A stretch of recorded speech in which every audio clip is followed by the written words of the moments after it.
10岁的小女孩仔细吮吸着辣条包装袋，努力想从残留的汁液知道她从未吃过的辣条是什么味道。小英每天的生活费只有5毛钱，光是买文具就已经很拮据。每当看着同学们下课后买零食，她只能在一边羡慕地看着。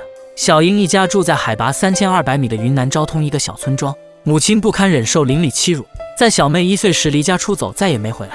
母亲的离开让这个贫困的家庭更加雪上加霜。为了养活3个女儿，父亲也远走他乡打工赚钱，撑起这个家的责任便落在了小英瘦小的肩膀上。小英从此成为了妹妹们的半个母亲。小妹在和2姐玩耍时耍起了赖，躺在地上不肯起来，还一边哭喊着要向爸爸告状。在姐姐劝说下，才停止了哭嚎。一双胶鞋已经破烂不堪，但小英还想敲掉泥土再继续穿。家里唯一一张稻草铺垫的床昨天也被小妹尿湿。他们今天要去伯母家里帮忙，尽管家里没有什么值钱的家当，但小英每次出门前都小心将门锁好，因为她觉得这才像个家的样子。伯母家中堂弟堂妹正在看着动画片，但3姐妹却没时间一起看，她们要把猪圈里的猪赶到另一个猪圈去。忙碌一上午，她们可以在伯母家吃一顿午饭。饭桌上，小英一趟一趟给坐在远处的妹妹夹菜，但这一举动却惹得伯母不高兴。爷爷在一旁赶紧叮嘱着小英不要浪费食物。一块腊肉皮，2妹放在嘴里嚼了又嚼，因为平时很少有吃肉的机会，她想努力记住肉的味道。吃过饭，3姐妹又要把猪赶到山上去放养，因为胶鞋又破又硬，让2妹的脚膜破了皮。她用烟盒中的铝箔纸沾湿口水贴在脚上，充当创可贴的作用。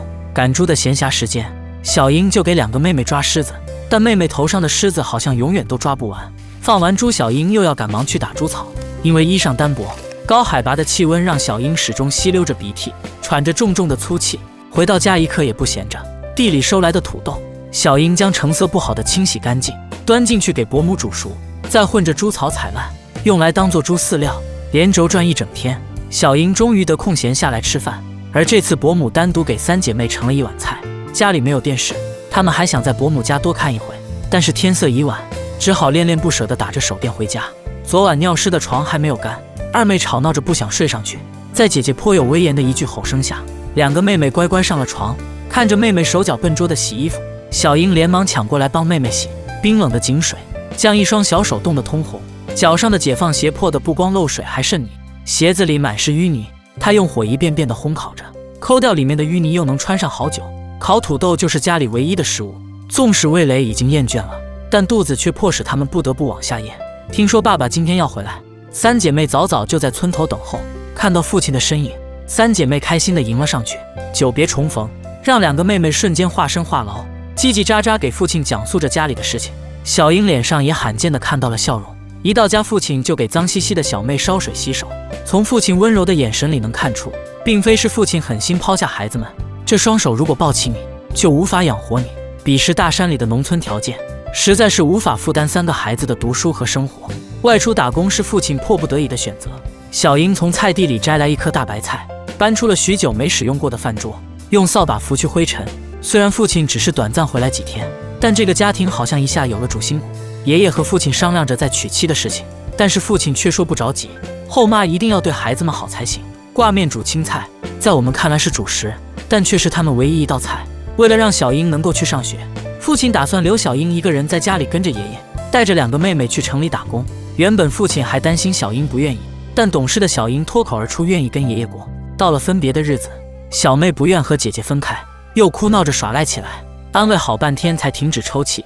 第2天一早，父亲就带着2姐妹出门了。他们坐上了前往昆明的大巴。坐上车的2个妹妹没觉得有多新奇，反而有些局促不安。不需要照顾妹妹的小英可以去上学了，即使是跟着普通话并不标准的老师朗诵，她依旧学得津津有味。下课时，家境好的同学们都会用零花钱去校门口买些零食，但是小英只能站在一边默默看着。跟着爷爷住一起后，农活少了很多，只是偶尔帮爷爷做些简单的家务，饿了就自己煮些土豆来吃。吃着土豆味同嚼蜡，他太想知道同学们吃的辣条是什么味道了。他拿出了白天捡来的辣条包装袋，一遍遍吸着塑料袋，想象着同学们吃零食的样子。爷爷养了一大群羊，小英放学时便会帮着爷爷一起放羊，或是背着竹篓上山捡松果。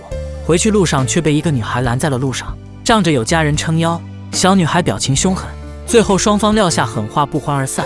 2年后，妹妹们也到了读书的年纪，父亲放弃了城里的打工生活，回到了大山里，搞起了山羊养殖。一起回来的还有一个后妈，但后妈总归比不上亲妈，最后也是不了了之。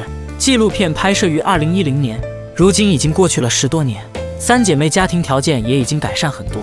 父亲为了三姐妹，如今还是单身一人，靠着山羊养殖和国家的扶贫政策，家里也已经修起了小洋房。三姐妹都已经分别结婚生子。我们从不歌颂苦难，但却永远赞颂那些苦难中坚韧不拔的精神。正是有了父亲的责任担当，小英的坚韧顽强，爷爷的无私帮助，一家人总算苦尽甘来。愿此刻所有正遇到困境的人也能正视逆境，能够早日逆袭。